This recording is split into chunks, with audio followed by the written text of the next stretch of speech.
వాడలో గత 10 రోజులుగా జరుగుతున్న వరదల తర్వాత ఎన్యూమరేషన్ స్టార్ట్ చేయాల్సిన ఇప్పుడు టైం వచ్చిందండి. ఎన్యూమరేషన్ అంటే ఇప్పుడు జరిగిన నష్టాన్ని అంచనా వేయటానికి, అది హౌస్ డ్యామేజెస్, ప్రాపర్టీ డ్యామేజెస్ ఎన్ని జరిగాయి అని అంచనా వేయటానికి ఎన్యూమరేషన్ చేయాల్సిన అవసరం ఉంది. సో ఎన్యూమరేషన్ చేయటానికి ప్రతి సచివాలయంలోనూ సచివాలయం హౌస్ హోల్డ్స్ని బట్టి 3 నుంచి 15 టీంలు జనాభాని బట్టి వేసుకోవడం జరుగుతుంది. ప్రతి టీంలో కూడా ఖచ్చితంగా రెవెన్యూ డిపార్ట్మెంట్ నుంచి ఒక డిప్యూటీ తహసీల్దార్ కానీ, రెవెన్యూ ఇన్స్పెక్టర్ కానీ ఉండాలి. వార్డ్ సెక్రటరీ ఉండాలి, వార్డ్ వాలంటీర్ ఉండాలి. సో ఆ ముగ్గురు ఒక టీమ్గా ఎన్యూమరేషన్కి పంపించడం జరుగుతుంది. ప్రతి వార్డుకి కూడా ఆల్రెడీ ఒక ఐఏఎస్ ఆఫీసరు ఇన్ఛార్జ్ ఆఫీసర్గా ఉన్నారు. వారి పర్యవేక్షణలో జరుగుతుంది.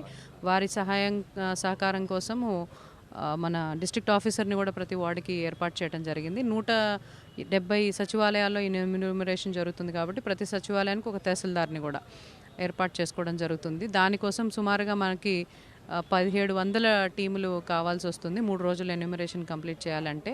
సో 1700 టీములకి సరిపడినంత మంది డిప్యూటీ తహసీల్దార్ని, ఆర్ఐల్ని మన రెవెన్యూ సెక్రటరీ గారు, సీసీఎల్ఏ గారు బయట జిల్లాల నుంచి కూడా మాకు ఇవ్వడం జరిగింది. వారికి ట్రైనింగ్ ఇచ్చి యాప్ డెవలప్ చేసి దాని మాన్యువల్ అవన్నీ మీద కూడా వాళ్ళకి అవగాహన సదస్సు కూడా పెట్టడం జరిగింది.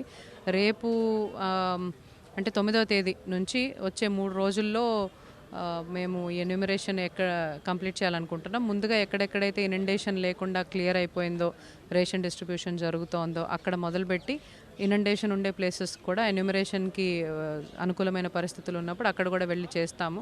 అవసరమైతే ఒక రోజు ఎక్స్ట్రా కూడా తీసుకొని ఎన్యూమరేషన్ కంప్లీట్ చేస్తాము. సో దయచేసి ఎక్కడైతే ఏరియాస్ క్లియర్ అయిపోయినాయో, నీళ్లు లేకుండా, నీటి ముంపు లేకుండా క్లియర్ అయిపోయి ఇళ్ళకి వచ్చే పరిస్థితుల్లో ఉన్నాయో వాళ్ళందరూ కూడా మీ గృహాలలో అవైలబుల్గా ఉంటే ఎన్యూమరేషన్ టీమ్స్ వచ్చి మీకు జరిగిన నష్టం ఎంతనో అంచనా వేస్తారు. అంటే ఇంట్లో జరిగిన నష్టం, ఇంట్లో మీ వస్తువులు కావచ్చు, ఇంటికే నష్టం కావచ్చు, ఎటువంటి నష్టాలు జరిగాయి, దాంతోపాటు అక్కడ ఏమైనా బిజినెస్లు ఉన్నా లేదా పెద్ద మీ ఐటమ్స్ ఏమన్నా, మీ బిజినెస్కి సంబంధించిన ఐటమ్స్ ఏమైనా నష్టపోయినా వాటన్నిటి గురించి కూడా అంచనా యాప్ ద్వారా డెవలప్ చేయబడింది. ఆ యాప్ ద్వారానే అన్ని డేటా క్యాప్చర్ చేస్తారు. ఇదంతా కూడా స్వయంగా ప్రతి ఐఏఎస్ ఆఫీసరు ప్రతి వార్డుకి పర్యవేక్షణ చేసుకుంటారు. ఈ టైమ్స్ అన్నిటికీ కూడా యాప్ మీద, దాని యూజర్ మాన్యువల్ మీద, రూల్స్ మీద అవగాహన కల్పించడం జరిగింది. ప్రజలకు ఒకటే విజ్ఞప్తి, ముంపు లేని ప్రాంతంలో ఎక్కడైతే క్లియర్ అయిపోయిందో మీరు మీ ఇళ్లలో మీ ఆధార్ నంబర్లు, మీ ప్రాపర్టీ ట్యాక్స్ ఉంటే ప్రాపర్టీ ట్యాక్స్ లాంటి డీటెయిల్స్ అన్నీ కానీ అందుబాటులో పెట్టుకుంటే ఎన్యూమరేషన్ త్వరితగతిన చేసి నష్టం అంచనా చేసే అవకాశం ఉంటుందండి. సో అందుకనే ఒకరోజు ఎన్యూమరేషన్ అనుకోవట్లేదండి, 3 రోజులు అనుకుంటున్నాం.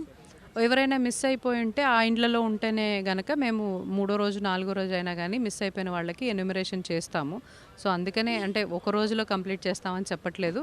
అందుకే ఇన్ని టీములు కూడా ఎక్కువ పని ఒత్తిడి లేకుండా ఒక టీము 40 నుంచి 45 ఇళ్ళు మాత్రమే చేసే విధంగా నిదానంగానే అన్ని వివరాలు క్యాప్చర్ చేసుకునే విధంగానే, ఎవరిని కంగారు పెట్టే అవసరం లేకుండానే చేసేటట్టే ఎన్యూమరేషన్ ప్లాన్ చేయబడుతుంది. ఎవరైనా ఆ ఒకరోజు ఏ రోజైతే మీ ప్రాంతంలో మిస్ అవుతారో నెక్స్ట్ డే కానీ ఆ సచివాలయంని కాంటాక్ట్ చేస్తే, సచివాలయం కార్యదర్శుల్ని కాంటాక్ట్ చేస్తే అడ్మిన్ సెక్రటరీని మళ్ళీ వచ్చి ఎన్యూమరేషన్ చేయబడుతుందండి.